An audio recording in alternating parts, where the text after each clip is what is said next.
I've been playing video games for a long time, ever since I was a little kid. Over time, video games have gotten bigger, deeper, and more extravagant, and yet, there are quite a few games that I played when I was younger that I still cherish greatly today. Sure, some of those games haven't held up the best, but they still hold a very special place in my heart from sheer nostalgia. And now, I'm here to talk about games that defined my childhood. Not much more to say than that, so it's time to reminisce. Let's roll!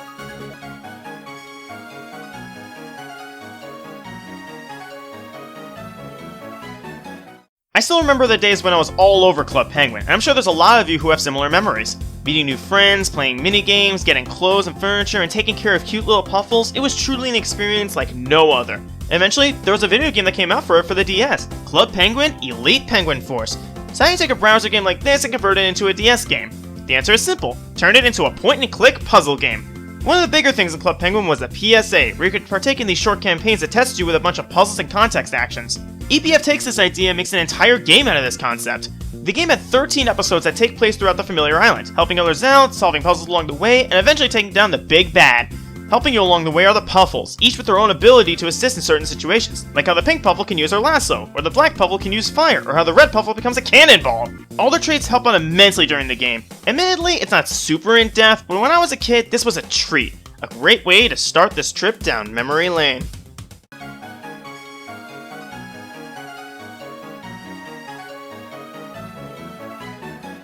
And now we go from one obsession to another. During my preteen years, I was in love with Bakugan. I loved collecting the toys and watching the cartoons. Heck, I still love watching them today. And when I learned there was a Bakugan video game coming out for the Wii, I was really excited. The premise is that you can create your own brawler to act as the protagonist in a somewhat altered storyline from the first series. It's trying to be something different, and that's really commendable, and the story is simple and works perfectly. It helps that all the characters are slick as they always were and have the same voice actors. It truly feels like a slightly different take on the show I know and love. When it comes to gameplay, it's Bakugan in video game form. I love playing the game in real life with my brother back in the day, and this is just as fun, but it has a few twists and turns. For example, there are different battle arenas based off the 6 attributes, and you can roll your Bakugan around after you throw them to increase their power or collect items to be used against your opponent when they throw. Also, after 2 Bakugan land on the same gate card and it opens, you go into a little minigame based on the card's color to gain even more power. Sure, these minigames are nothing special in the grand scheme of things, but it's that dose of energy that really helps this game stand out on its own. I still love to revisit this game every once in a while. It's short, but it's still incredibly fun all the same.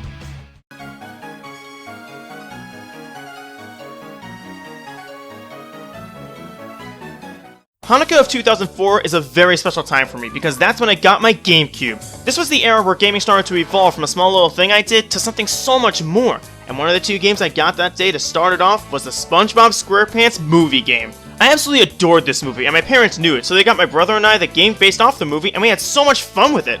Seeing so many familiar locations from the movie but changed a bit made the whole experience feel both familiar and fresh at the same time. Plus, controlling the lovable Sponge and his dopey friend is just so much fun. Going through these levels, fighting enemies, uncovering secrets, it's still an incredibly fun game even today. But back in the day, this was one of my favorite games to play. The simple nature of it all made it such a fun adventure. Now that I'm a man, I can appreciate this game that much more.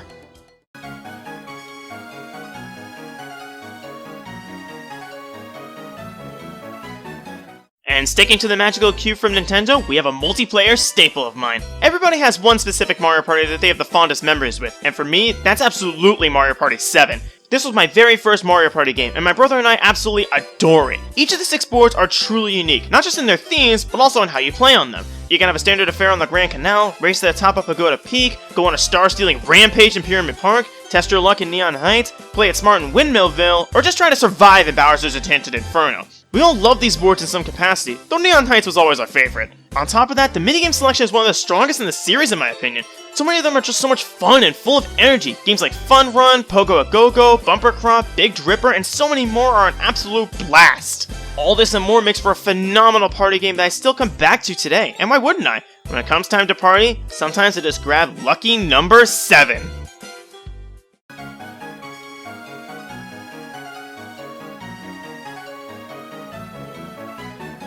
By this point, it's no secret that I'm a huge fan of the Smash Bros. Series, and that love started on my 13th birthday, when my brother and I got our copy of Super Smash Bros. Brawl. Now, we had played this game once prior with a friend, but having the game ourselves helped us to truly appreciate it. Nowadays, it's not all that special, especially compared to Ultimate, but back then, this was the coolest thing for us. Picking our favorite characters and fighting to the death, having items massively swing the game. Occasional bitterness, but what can you do? Plus, there was a ton of great single-player modes, such as Classic, Multi-Man Brawls, and All-Star. And that's not even going over the aspect of the game my brother and I love the most, the Subspace Emissary. Brawl had its own story mode, and not only managed to tell an engaging story without a hint of dialogue anywhere, but it was just so much fun to play. Converting Smash into something of a platformer beat-em-up ended up working out really well, and we were so engrossed, just wondering what the next area could bring and what would unfold in the next cutscene. I'll freely admit I never go back to this one today, but back in the day, I was in love. For a long time, I had this as my favorite game ever, and that's why it's so special to me.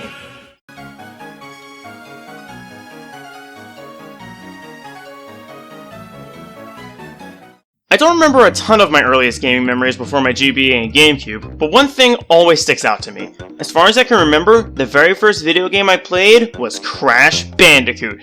Yeah, you probably didn't expect this. I've gone on about my love for Nintendo games, and despite that, I didn't grow up with Mario 64. I actually never played it until 2005 with the DS version. Instead, 5 to 6-year-old me was infatuated with this orange animal that I had no idea what it even was.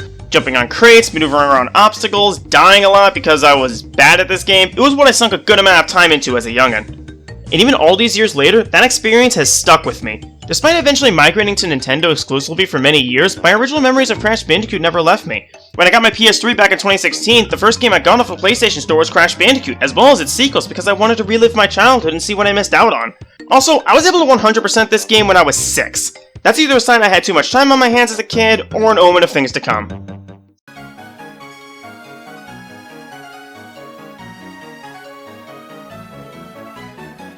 And now we come to the first of my big 4. The top 4 are the games I always think of when I think of my nostalgic games, and the first is the biggest multiplayer staple of my childhood, Mario Kart Double Dash! This was the other game I got with my GameCube, and right from day one, my brother and I fell in love. This was our first experience with the series, and everything felt so incredible. All the different characters we could use, the carts and how they felt, the courses themselves, it just clicked with us in a way nothing else prior really did. And speaking of the courses, we loved just about all 16 of them. Courses like Daisy Cruiser, Mushroom City, Dry Desert, and Wario Coliseum are all absolutely fantastic. And that's just one aspect of the fun. All the items in play really elevate the experience. Sure, the standard items are what you'd expect, but unique to Double Dash are character-specific special items. Stuff like Mario and Luigi's Fireballs, Wario and Waluigi's Bob-Bombs, and especially the giant Bowser Shell caused so much havoc and it just made races so much more fun. And to top everything off, this game has a phenomenal battle mode. Balloon Battle is simple fun, and Shine Thief adds some finesse to the whole thing. But the mode that we love the most is easily Bob-on Blast. This is just absolute explosive mayhem and never once got old.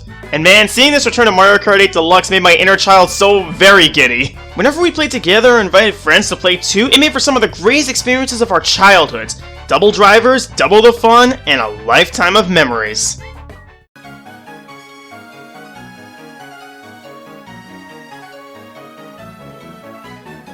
Let me outline a scenario for you. 8-year-old me was sitting down watching TV and an ad came on for a new game coming out called Kingdom Hearts Chain of Memories.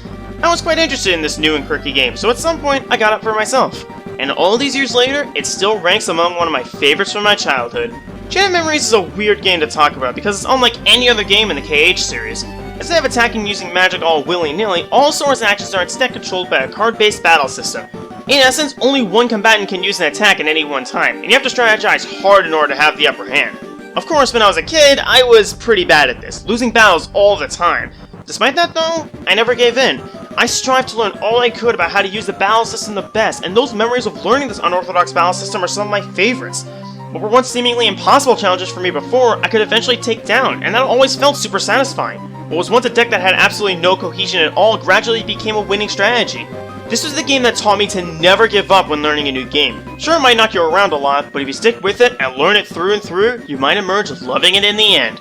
Over the years, I kept coming back to this game, eventually able to 100% the whole package when I was around 12. Definitely a favorite from my childhood, and an important game for me to have played.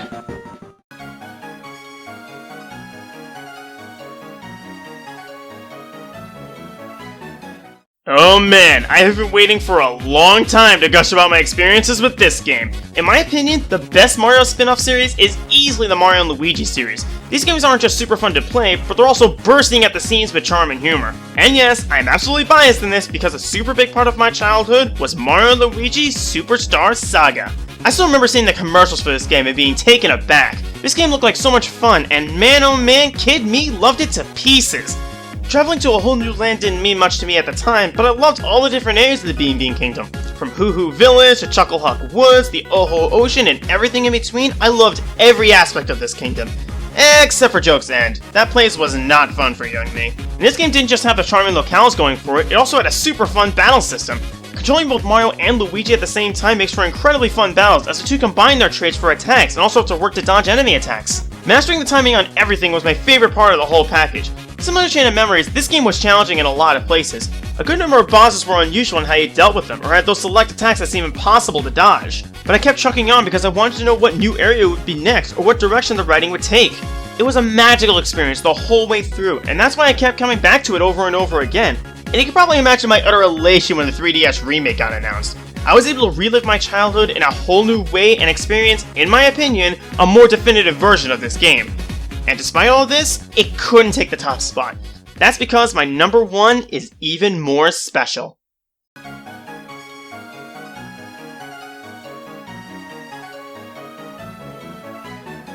I've gone on record so many times explaining my utter love for the Pokemon series. It's easily my number one favorite franchise, and that love started back in the summer of 2006. Funnily enough, when I was 10 years old. I was at summer camp, and one of my cabin mates had brought his Game Boy Advance and a copy of Pokemon Emerald. At the time, I'd only seen smidges of the Pokemon anime and hadn't played any of the games.